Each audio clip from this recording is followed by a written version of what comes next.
Pernah nggak sih ngerasa ibadah itu cuma jadi rutinitas? Nah, hari ini kita mau coba bedah sebuah himne klasik, Sembahlah Raja yang Maha Mulia, untuk menemukan kembali makna yang luar biasa di baliknya. Coba deh kita mulai dengan pertanyaan ini. Pernah nggak sih Anda ngerasa pas lagi ibadah itu cuma kayak menjalankan kebiasaan aja? Nggak ada rasa hormat atau kagum, cuma gerakan dan kata-kata yang rasanya kosong. Kalau Anda pernah ngerasa kayak gitu, tenang, Anda nggak sendirian. Himne Oh Worship the King ini tuh kayak sebuah pengingat ya, sebuah kacamata yang bantu kita sadar lagi kalau kita itu bukan lagi melakukan rutinitas, tapi kita lagi menghadap Raja Semesta Alam.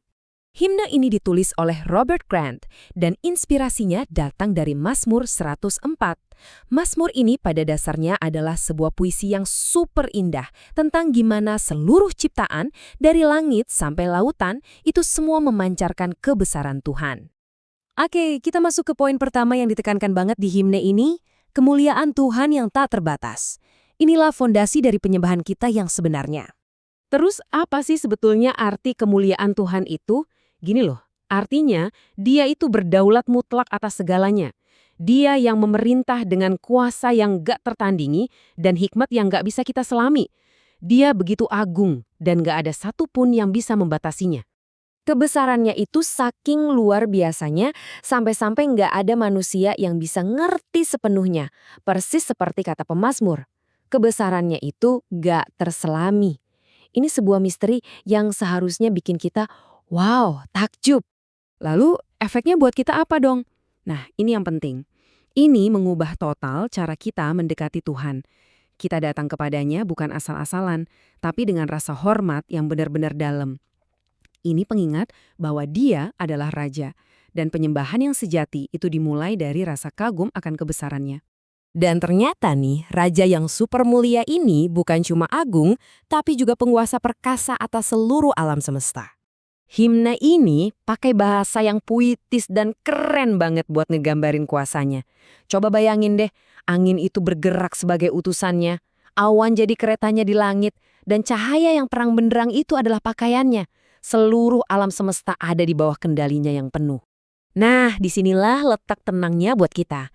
Pas hidup lagi rasanya berantakan dan gak terkendali, kita bisa ingat Tuhan yang sama yang mengatur bintang dan badai juga memegang kendali penuh atas hidup kita. Gak ada yang terjadi di luar kuasanya.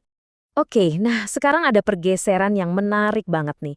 Dari gambaran raja yang agung dan berkuasa, himne ini ngebawa kita ngelihat sisi lain dari karakternya, yaitu sebagai gembala yang dekat dan sangat peduli.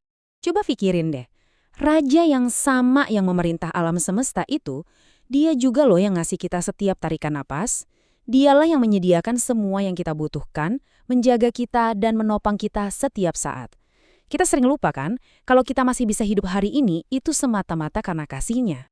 Ayat ini, wah pasti kita semua kenal banget kan? Ini merangkum kebenaran tadi dengan sempurna. Sebagai gembala kita, dia memastikan kita nggak akan pernah kekurangan apapun dalam pemeliharaannya.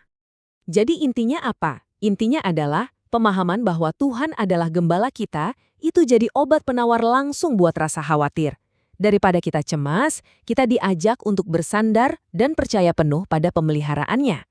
Selanjutnya kita lihat sebuah kontras yang, wow, tajam banget.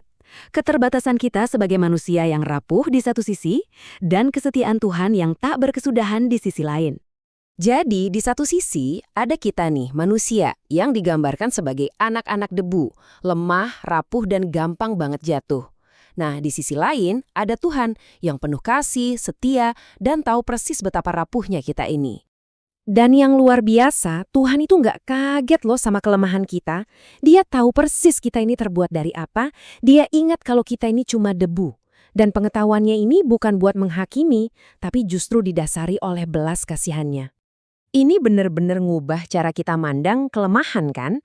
Kelemahan kita itu bukan kegagalan yang harus kita sembunyiin, tapi justru jadi kayak sebuah undangan terbuka untuk berhenti bersandar pada kekuatan kita sendiri dan mulai bergantung 100% pada kekuatan Tuhan. Oke, jadi setelah kita tahu semua ini tentang raja kita, kemuliaannya, kuasanya, pemeliharaannya, dan kesetiaannya, terus gimana respon kita yang seharusnya? Semuanya itu dimulai dari hati yang penuh dengan rasa syukur.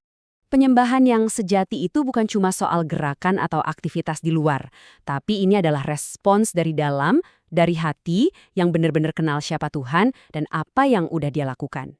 Itulah yang dimaksud dengan menyembah dalam roh dan kebenaran. Maksudnya, ibadah itu bukan cuma soal 1 jam di hari Minggu, tapi benar-benar meresap ke semua hal yang kita lakuin, mengubah cara kita bekerja, berinteraksi, dan hidup. Seluruh hidup kita jadi sebuah persembahan yang hidup baginya. Sebagai penutup, ini kayak sebuah ajakan buat kita semua. Yuk kita hormati Tuhan dengan ketulusan yang baru. Kita pilih untuk percaya sama kuasanya di tengah ketidakpastian. Kita bersandar pada pemeliharaannya setiap hari. Dan yang paling penting, kita sembah Dia bukan cuma dengan bibir, tapi dengan segenap hati kita. Pada akhirnya, semua ini ngebawa kita kembali ke satu respons yang simple tapi dalam banget. Sebuah deklarasi iman dan penyembahan yang tulus.